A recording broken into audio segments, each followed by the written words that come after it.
बातम्यांपासून ते राजकारणापर्यंत प्रत्येक घडामोडीवर बारीक नजर ठेवणारा तुमचा हक्काचा लोकल न्यूज प्लॅटफॉर्म ठाणे दर्पण, ठाण्याचं खरं प्रतिबिंब. ठाणे पालघर स्थानिक स्वराज्य संस्था मतदारसंघाच्या विधान परिषद निवडणुकीत अखेर मोठा राजकीय ट्विस्ट पाहायला मिळाला आहे.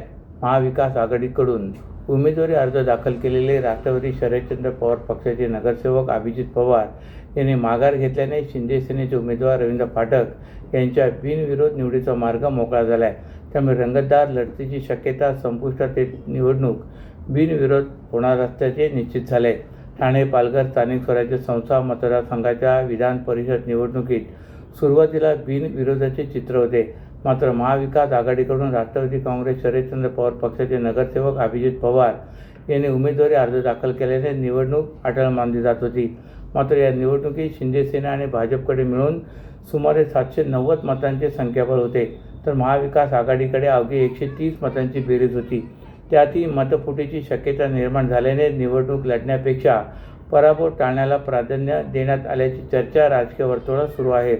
भाजपमधील नाराज मतदारांच्या जोरावर ठाणे पालघर स्थानिक स्वराज्य संस्था मतदारसंघातील विधान परिषद निवडणुकीत रंगत आणण्याचे गणित राष्ट्रवादी काँग्रेस शरदचंद्र पवार गटाने आखले होते.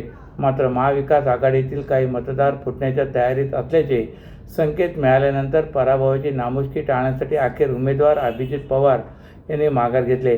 त्यामुळे शिंदे सेनेचे उमेदवार रवींद्र फाटक यांच्या बिनविरोध निवडीचा मार्ग आता मोकळा झाला आहे. सर्वप्रथम मी महाराष्ट्राचे आमचे उपमुख्यमंत्री पक्षाचे मुख्य नेते सन्माननीय शिंदे साहेब, त्याचबरोबर महाराष्ट्राचे मुख्यमंत्री सन्माननीय देवेंद्र फडणवीस साहेब आणि आमच्या उपमुख्यमंत्री पवार मॅडम आणि महाराष्ट्रातले सर्व ठाणे जिल्हा पालघरचे सर्व आमदार खासदार आणि नगरसेवकांचं मनापासून मी अभिनंदन करतो. त्यांच्यामुळे ही मला संधी मिळाली. नाही बघा, जेव्हा महायुतीचा फॉर्म भरला गेला तेव्हा महायुतीकडे संख्याबळ ऑलरेडी आहे आणि विजय 100% महायुतीचा होता. त्याच्यामध्ये विरोधी पक्षाकडे किंवा महाविकास आघाडीकडे तेवढं संख्याबळ नव्हतं. त्याचबरोबर महाराष्ट्रात आणि ठाणे जिल्ह्यामध्ये सन्माननीय शिंदे साहेबांच्या नेतृत्वाखाली जेव्हा सन्माननीय कैलासवासी वसंत डावकरे साहेब जेव्हा उभे राहिले होते तेव्हा 2-3 वेळा महायुतीने माघार घेतली होती, त्यांना पण बिनविरोध दिलं होतं. त्याच पद्धतीने सन्माननीय शिंदे साहेबांच्या मार्गदर्शनाखाली आणि महायुतीकडे संख्याबळ असल्यामुळे त्यांनी महाविकास आघाडी माघार घेतल्यामुळे महाविकास आघाडीच्या सर्व नेत्यांचं मनापासून अभिनंदन करतो. या निवडणुकीमध्ये घोडेबाजार होतो, या निवडणुकीमध्ये घोडेबाजार होतो, परंतु यावेळी बिनविरोध निवडणूक झाली. यावेळी कुठेतरी घोडेबाजार झाल्याची नागरिक एकट्या लोकांना चर्चा आहे. अशा प्रकारे माघार घेण्याच्या प्रक्रिया मला वाटतं इलेक्शन आलं का हा विषय येतो, पण आम्हाला वाटतं महायुतीकडे एवढं संख्याबळ 90% संख्याबळ होतं विजयाचं, तर घोडेबाजार व्हायचा संबंधच नाहीये. आणि त्याच्या माध्यमातून जर घोडेबाजार होतं तर महाविकास आघाडीच्या उमेदवारांनी माघार घेतलं नसतं. पण म्हणून वाटतं घोडेबाजार तिकडे होणार.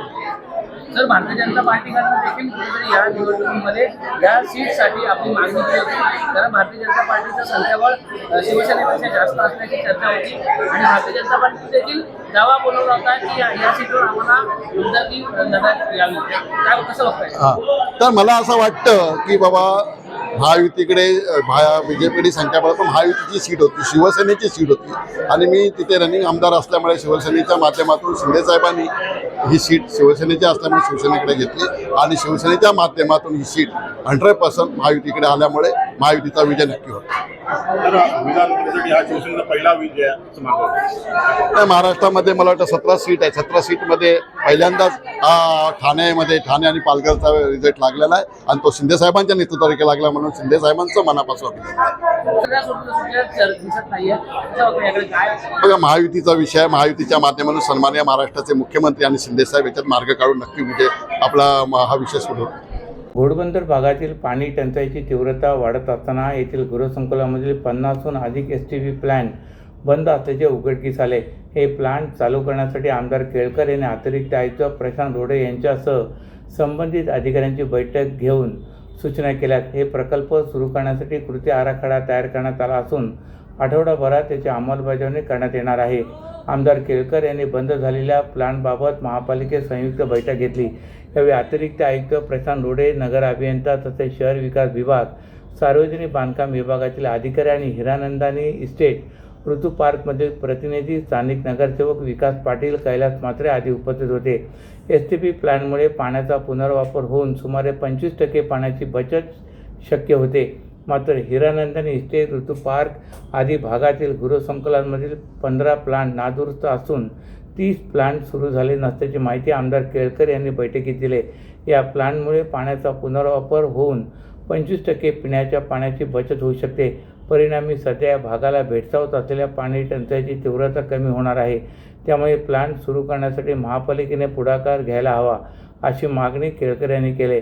यावेळी झालेल्या चर्चेनंतर प्लांट सुरू करण्यासाठी कृती आराखडा तयार करण्यात आला आहे. आठवडाभरात यावर काम करण्यात येणार असून त्यानंतर आढावा बैठक घेण्यात येणार असल्याची माहिती केळकर यांनी माध्यमांना दिली. सह्याद्री प्रतिष्ठान गेले अनेक वर्ष गड संवर्धनाचे काम करत असून गडाचे पावित्र्य आणि त्याचबरोबर संवर्धन करत गडांची डागडुजी, बुरुज दुरुस्ती, महादरवाजे, तोफगाडे, स्वच्छता, जनजागृती करत असून या मोहिमेमध्ये हजारो दुर्गसेवक तन मन धन लावून काम करत आहेत. दुर्गसेवकांचे गडावर तसेच तेथील वास्तूवर लक्ष ठेवून तेथील वेळोवेळी गड किल्ल्यांना नवसंजीवनी देण्याचे काम करत आहेत. ठाणे मध्यवर्ती कारागृह येथे पडक्या स्वरूपात असलेल्या तोफांना सह्याद्री प्रतिष्ठानचे अध्यक्ष आमदार संजय केळकर व संस्थापक श्रमिक गोजमुकुंडे यांच्या मार्गदर्शनाखाली ठाणे जिल्हा सह्याद्री प्रतिष्ठानच्या वतीने तोफगाडे बनवून काही वर्षापूर्वी नवसंजीवनी देण्यात आली. यांच्या संवर्धनाकरिता सह्याद्री प्रतिष्ठान उल्हासनगर विभाग यांनी परवानगी मागितली असता कारागृह अधीक्षक राणी भोसले यांनी तात्काळ परवानगी दिली. ठाणे मध्यवर्ती कारागृह येथे असलेले तोफगाडे सुव्यवस्थित राहण्याकरिता सह्याद्री प्रतिष्ठान उल्हासनगर दुर्गसेवकांच्या वतीने तोफगाड्यांना स्वच्छ करून त्याचे पावसाच्या पाण्यापासून त्यांची झीज होऊ नये, खराब होऊ नये याकरिता साकारणी करण्यात आले. सदर मोहिमेत तोफांना निळ्या चंदेरी तैलीने रंगाने तर तोफगाड्यांना जलरोधक राखाडी रंगाने रंगवण्यात आले. दरवर्षी या पद्धतीने या तोफगाड्यांना साकारणी करण्यात येते, असे दुर्गसेवक व सह्याद्री प्रतिष्ठानचे ठाणे जिल्हा अध्यक्ष महेश विनरकर यांनी सांगितले. यावेळी संगीता जाधव, संजय सज्जी, भावेश शार्दूल, साई जाधव दुर्गसेवक यांच्या प्रयत्नाने तोफा व तोफगाड्यांना नवसंजीवनी देण्यात आली आहे. सर्व नागरिकांना आवाहन करण्यात येत आहे की सध्या डासांमार्फत पसरणाऱ्या डेंग्यू या आजाराचा प्रसार रोखण्यासाठी प्रत्येकाने पुढील प्रमाणे कार्यवाही करावी. डेंग्यू आजार एडिस इजिप्ती हा डास चावल्याने होतो. या डासांची पैदास साचलेल्या किंवा साचवलेल्या स्वच्छ पाण्यामध्ये होते. 8 दिवसांपेक्षा जास्त दिवस पाणी उघडे व साचून राहिल्यास त्यात डास अंडी घालतात. अंड्यांच्या अळ्या तयार होऊन पुढे डास तयार होतात. यासाठी आपल्या घरातील पाणीसाठे उदाहरणार्थ बॅरल्स, पिंपे, टाक्या, हौद, रांजणे इत्यादी दर आठवड्याला रिकामे करून घासून पुसून कोरडे करून पुन्हा भरावे. 1 दिवस कोरडा दिवस म्हणून पाळावा. पाणी साठ्यांना घट्ट झाकणे बसवावीत किंवा जुनी साडी, चादर, धोतर यांनी बांधून झाकून ठेवावीत, म्हणजे डास त्यात जाऊन अंडी घालणार नाहीत.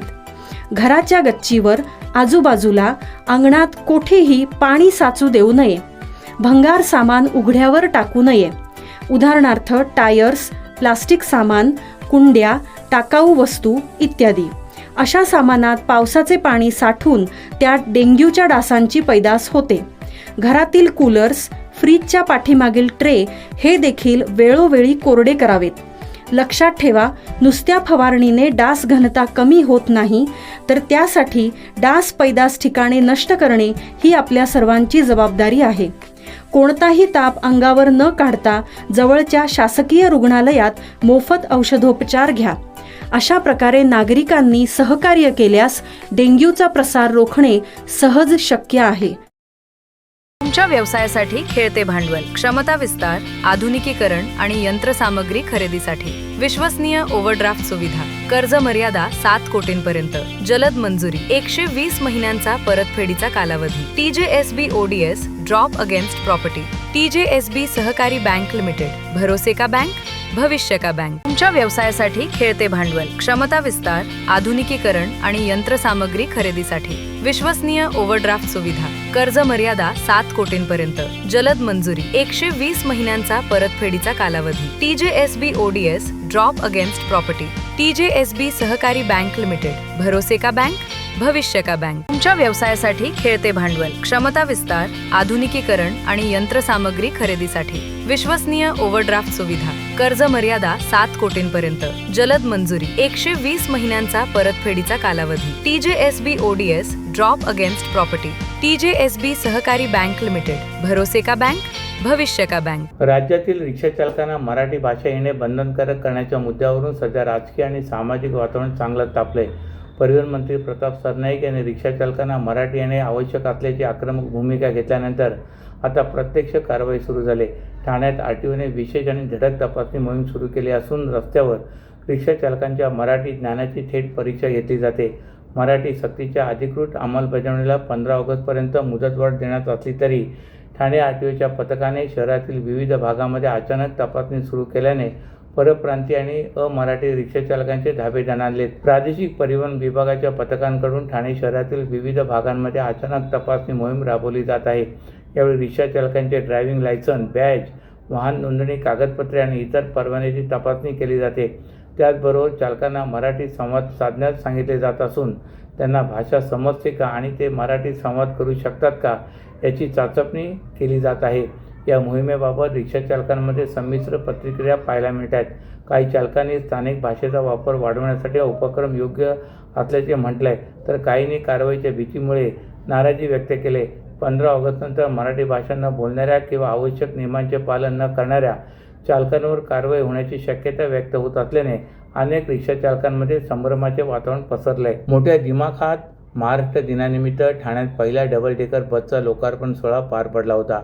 ही वातानुकूलित इलेक्ट्रिक बस आहे। काही ठराविक अंतर पार केल्यानंतर तिला चार्जिंग करणे गरजेचे असते। सध्या ठाणे परिवहन सेवेत असलेल्या इलेक्ट्रिक बसकरिता कोपरी येथे चार्जिंग स्टेशन आहे। मात्र ही नव्याने दाखल झालेली डबल डेकर बस दुसऱ्या कंपनीची असल्याने ती तिथे चार्ज होऊ शकत नाही। या डबल डेकर बसकरिता वेगळे चार्जिंग स्टेशन उभारण्याची गरज आहे। याकरिता वेगळे चार्जिंग स्टेशन उभारण्यासंदर्भात पडताळणी करण्यात येत आहे। मात्र ही खर्चिक बाब असल्याने तो कोणी करायचा हा प्रश्न निर्माण झाला आहे। परिणामी नवीन चार्जिंग स्टेशनची निर्मिती झाल्यानंतरच ही बस ठाण्याच्या रस्त्यावर धावू शकेल। या चार्जिंग स्टेशनच्या निर्मितीच्या प्रतीक्षेत बस अडकली आहे। त्याच्या अभावी महिनाभरापूर्वी दाखल झालेली डबल डेकर बस घोडबंदर येथील ठाणे परिवहन सेवेच्या आनंदनगर आगारात धूळ खात पडले। ठाणे परिवहन सेवेत दाखल झालेली डबल डेकर बस इलेक्ट्रिक असल्याने एकदा चार्ज झाल्यावर ती 150 किलोमीटर अंतरापर्यंत प्रवास करू शकते। मात्र त्यानंतर तिला पुन्हा चार्ज करावी लागते। या चार्जिंगकरिता साधारण 3 तासाचा कालावधी लागतो। सध्या ठाणे परिवहन सेवेत ज्या इलेक्ट्रिक बस आहेत त्या ऑलेक्ट्रा या कंपनीच्या आहेत। या बसेचे चार्जिंग स्टेशन हे ठाणे पूर्व कोपरी परिसरात आहे। मात्र नव्याने दाखल झालेली डबल डेकर बस ही अशोक लेलँड या कंपनीची आहे। परिणामी कोपरी येथील चार्जिंग स्टेशन येथे ही डबल डेकर बस सातत्याने चार्ज करणे शक्य नाही। या डबल डेकर बसकरिता नवीन चार्जिंग स्टेशन उभारण्याकरिता मागील महिन्याभरापासून प्रयत्न केले जात आहेत, पण या एका बससाठी नवीन चार्जिंग स्टेशन उभारणे ही खर्चिक बाब असल्याने ते नेमके कोणी उभारायचे हाही प्रश्न उपस्थित झाला आहे। या डबल डेकर बससाठी वेगळे चार्जिंग स्टेशन उभारण्यासाठी ठाणे परिवहन सेवेतील डेपोमध्ये जागेचा शोध घेतला जात आहे व चार्जिंग स्टेशनच नसल्याने लोकार्पण होऊ नये आजच्या घडीला ही डबल डेकर बस घोडबंदर येथील आनंदनगर डेपोत धूळखाट पडली आहे। अशाच नव्या आणि ताज्या बातम्यांसाठी ठाणे दर्पणच्या पेजला लाईक करा आणि फॉलो करायला विसरू नका।